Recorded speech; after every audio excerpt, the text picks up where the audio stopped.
Hello students, and welcome to the 6th lecture in the lecture series for the course of Artificial Neural Networks for Electronics and Telecommunication Engineering students of the 7th semester Goa College of Engineering. I am Ms. Purti Savardekar, the faculty in charge for this course. So in the last lecture we enlisted some of the most common activation functions that are used in neural networks. Today we will understand the structure and working of feed-forward neural networks. A feed-forward neural network consists of a number of neurons organized in layers. Data enters at the inputs, passes through the network layer by layer until it arrives at the output. The weights on the connections encode the knowledge of the network. There is no feedback between the layers. That is why these are known as feed-forward neural networks. In this figure, we can see an example of a two-layered neural network with an input layer with 3 neurons, a hidden layer with 4 neurons, and an output layer with 5 neurons. Actually, the 3 inputs do not belong to any layer of the network. Although the inputs are sometimes considered as a virtual layer with layer number 0, I will not be drawing the input layer with the input neurons in the course during teaching. I will not. Then, any layer that is not an output layer is a hidden layer. This network therefore consists of one hidden layer and one output layer, 2 layers. The figure also shows all the possible connections between the neurons in different layers. A hidden layer in ANNs is called a hidden layer because it is a layer of neurons that have the inputs coming from the outputs of the previous layer and outputs connected to the inputs of the next layer. Therefore, the output of a hidden layer is not visible as a network output. That's why the hidden layer is known as the hidden layer. Each hidden layer sums the weighted inputs from the previous layer, applies an activation function to it, and this output then becomes the input to the next layer. If the activation function in the hidden layer is non-linear, this hidden layer applies a non-linearity to its weighted sum. Therefore, a hidden layer is able to capture the complexity of the inputs due to its non-linearity. So, finding the set of weights to obtain an output is equal to, in fact, design a model that finds the relationship between its input and output. Each hidden layer added, therefore, has the capability to capture more and more complexity by discovering relationships between the features in the input and its output. ANNs are known as universal approximators because no matter what the function, there is a guarantee that there has to be a neural network such that for every possible input x, the value of f of x or its close approximation will be output from the network.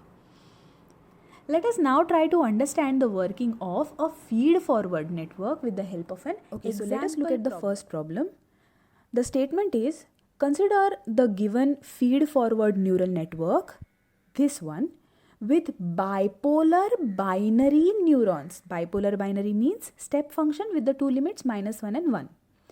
And find the region in x1, x2 plane for which O5 is equal to 1. O5 is equal to 1. Before we go ahead with the problem and trying to understand what we have to do, let us look at the diagram and understand it properly.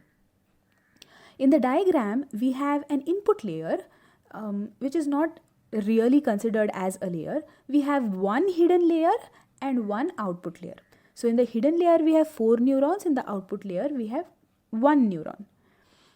in the input, we have three inputs. So we see that the inputs are x1, x2 and x3, where x3 value is -1. So since this x3 value is by default -1, it is acting like the augmented input for the first neuron, second neuron, and there is no connection between x3 and the third neuron, and there is a connection between x3 and the last neuron, the last one in the first layer. So it is acting as an augmented input for the first, second and the fourth neuron in layer 1. Okay, so now then the output of layer 1, which are O1, O2, O3 and O4, these outputs become the input to the neuron in layer 2. Each of them have weights 1, and then there is an augmented input to the neuron in layer 2. This augmented input has the value -1 and weights 3.5. Yeah, and this final neuron has got an output O5. So the question now is, now that we know that layer 1 outputs are O1, O2, O3, O4, layer 2 output is O5, it is asking, draw the region or find the region in x1, x2 plane for which O5 is equal to 1. It is calling x1, x2 a plane. Obviously, if you think of x1 as the variable, x1 can have a number of values. That's why x1 can be represented as one line having positive numbers and negative numbers and 0. So it is one line. x2 can also be represented as another line which is perpendicular to x1. So x2 can also have value. So x1, x2 becomes a plane. x1, x2 becomes a plane. So what it is asking is, in this x1, x2 plane, where x1 can have any number of values, x2 can have any number of values, find out that region in that plane where O5 is going to be equal to 1. We will do this. Okay. So when is O5 equal to 1? For that we have to know the equation for O5. What is the equation for O5? O5 is the output of the activation function. What is the activation function? Bipolar binary activation function, which is the signum activation function, which gives outputs either -1 or +1. When do you think the output is going to be +1? The output will be +1. So let us come up with the equation first. O5 is equal to signum of O1 multiplied by 1 plus O2 multiplied by 1 plus O3 multiplied by 1 plus O4 multiplied by 1 minus 3.5. So O5 is the signum of all of this. So when will O5 be equal to 1? Only when the net input, which is O1 plus O2 plus O3 plus O4 minus 3.5. This is the net value, no, for that neuron.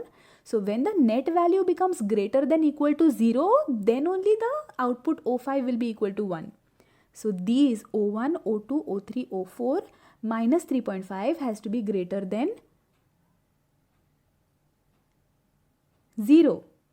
So since we are subtracting 3.5 from O1 plus O2 plus O3 plus O4, we know that O1, O2, O3, O4 have to be compulsorily 1. O1 plus O2 plus O3 plus O4 should be greater than 4. Then only if you subtract 3.5 from it, it will become, the final output will become greater than 0 of net. So that's why now we'll have to concentrate on these smaller problems. When will O1 be equal to 1? When will O2 be equal to 1? When will O3 be equal to 1? When will O4 be equal to 1? O1 will be equal to 1 when its net input is greater than equal to 0. O2 will be 1 when its net is greater than equal to 0. O3 will be equal to 1 when its net input is greater than equal to 0. And similarly for O4. So what are the equations for these net values? So the net value at the first neuron is x1 minus 1 should be greater than equal to 0. That is one equation. Then O1 will be equal to 1. Then minus x1 for the second neuron, minus x1 plus 2 should be greater than equal to 0. For the third neuron, x2 should be greater than equal to 0 because there is only one input coming to that neuron. And for the fourth neuron, minus x2 plus 3 should be greater than equal to 0, right? So these are the equations that we've come up with. Let us see. Okay, we go to the next slide. We realize that I've written the same thing. O1 is equal to signum of x1 minus 1. O2 is equal to signum of minus x1 plus 2. O3 is equal to signum of x2 and O4 is equal to signum of minus x2 plus 3. O5 is finally signum of O1 plus O2 plus O3 plus O4 minus 3.5. Now for O5 to be equal to 1, O1 plus O2 plus O3 plus O4 should be equal to 4. O1, O2, O3, O4 each should be equal to 1. When will they be equal to 1? When x1 minus 1 is greater than equal to 0, which means x1 should be greater than equal to 1. For the second one, O2, minus x1 plus 2 should be greater than equal to 0, which means x1 should be less than equal to 2. For the third neuron, x2 should be greater than equal to 0. That's all. And for the last one, O4 to be equal to 1, we'll require minus x2 plus 3 to be greater than equal to 0, which means x2 should be less than 3, right? So now what we do is we try to plot these equations on the x1, x2 plane. Plot these inequalities on the plane.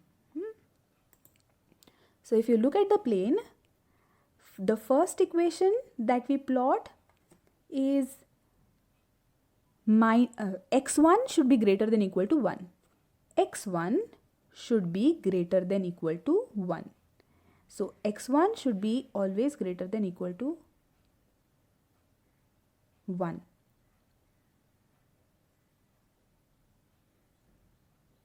Next equation is x1 should be less than equal to 2. x1 should be less than equal to 2. All of this area is x1 less than equal to 2. Then the next equation is x2 should be always be greater than equal to 0. x2 should be greater than equal to 0, which is all of this area. And the last equation says that x2 should be less than equal to 3. x2 should be less than equal to 3. x2 should be less than equal to 3. So this is the part which is an intersection of all of these areas. This is the part, because all of those conditions have to be satisfied. So the intersection of all of those areas is this part, this rectangle. So if they've asked to find the region, this is the region in the x1, x2 plane that they've asked to plot. So this neural network tells you whether a given point, say supposing if you give a coordinate point, say if you give 1.5, 0, meaning x1 you substitute at the input as 1.5 and x2 you substitute as 0, the output of the neuron, final output O5 will be equal to 1. Whereas if you substitute here in the neural network a point which is say 0, minus 2, then the output of the neuron will be equal to minus 1. So this neuron identifies, or this neural network identifies whether the given point, the given input lies in this region or not. That is the job. So my task for you is to test for various points, like how I just did, test for various points. Substitute those points, coordinate points in the x1, x2 values and find out if they lie in, find out if what the neural network is doing is correct or wrong. Find out if they really lie in, neural network gives you the correct answers or not, whether they lie in the region or not. Okay, now let us go to the second problem. The second problem statement is, consider the given feed-forward neural network with bipolar binary neurons and find the region in x1, x2 plane for which O4 is equal to 1. O4 is equal to 1. So this is very similar to the previous one, just the arrangement and the neural network that is given to you is a little different. Let us observe the neural network. It has 3 inputs. Again, it has x1, x2 and x3, where x3 is equal to -1, which becomes the augmented input for various neurons in the first layer. x1, x2 form the plane, where x1 will have various values and x2 will have various values, and we have to plot a region in x1, x2 plane. So layer 1 has got 3 neurons. It has inputs coming from, the first neuron has got inputs coming from x1 and x2. Second neuron has got inputs coming from x1, x2 and x3, which is the augmented input. And the last neuron has got inputs coming only from x1. The outputs of this layer are O1, O2 and O3. We realize here again bipolar binary neurons, which means again the output is going to be either +1 or -1. So these outputs go as inputs to layer 2. There is one neuron in the second layer and the weights are 1, 1, 1. The final neuron also has an augmented input which has the weight 2.5. The output of this neuron is O4, and this also has the activation function bipolar binary signum activation function. So let us again try to solve the problem in the same way that we did in the last problem. So here again, if you observe, O1 is given as signum of -x1 plus x2. O2 is given as signum of 2x1 minus x2 plus 3 plus 3. O3 is given as signum of -3x1. For O4, and now O4 is given as signum of O1 plus O2 plus O3 minus 2.5. So for O4 to be equal to 1, O1, O2, O3 should be equal to 3 because we are subtracting 2.5. If we are subtracting 2.5, that means all O1, O2 and O3, each of them have to be equal to 1. They should be equal to 1. That means the net for each of them should be greater than equal to 0. That means so the first one, minus x1 plus x2 should be greater than equal to 0, which implies that x2 should always be greater than equal to x1. Then next neuron says that 2x1 minus x2 plus 3 should be greater than equal to 0, which implies that 2x1 minus x2 should be greater than equal to -3. Now this is a line. So what we do is, this is a region above a line. So what we do is we find out the line that it is talking about and then we plot the region. So which line is this talking about? This is talking about, to find the line, what we do is we take the equation. We don't take the inequality, we take the equality. We take the equation, which is the limit, and we substitute x1 equal to 0 and find out the value of x2. If we substitute x1 equal to 0, we get x2 is equal to 3. And then if we substitute x2 is equal to 0, then we get the value of x1 equal to -1.5. That means we have 2 points that lie on that line. We've got the 2 points. The 2 points are 0, 3 and -1.5, 0. So since these are the 2 points, we have the line. And if we have the line, we can plot the region that is greater than -3. So we know which region we are talking. We know which region we are talking about when we say 2x1 minus x2 plus 3 should be greater than equal to 0. Which line we are talking about. So let us do that. Then the last one, last neuron in the first layer, O3, says signum is equal to -3 x1. So that means the net value should be -3 x1 should be greater than equal to 0. When will a negative, -3 x1, when will a negative number be greater than equal to 0? That means here x1 has to be negative. Has to be negative. If the x1 is negative, then only this number will become positive. So that's why x1 has to be negative, minus. So x1 has to be less than 0. x1 has to be less than 0. Or I can say, I think x1 has to be less than equal to 0, because if I substitute x1 as 0 over here, the value will become 0 greater than equal to 0. So x1 should be less than equal to 0. I hope that is clear. Okay, so now we see the graph. Okay, So the first line that we were talking about is x2 should be greater than equal to x1. x2 should be greater than equal to x1, which is this. So this is the line x2 equal to x1, x1 equal to x2, 45 degrees line, and any point that is in this region above this line is going to be a region where x2 point is always going to be greater. For example, consider say 1, 2. 1, 2, this point x2 is greater than x1, correct? No, so all of this entire region is going to be where x2 is greater than equal to x1. Then the next line is 2x1 minus x2 plus 3 greater than equal to 0. 2x1 minus x2, and we know we've plotted that point, so we've obtained the points as 0, 3 and minus 1.5, 0, right? So after plotting these points, we get this line.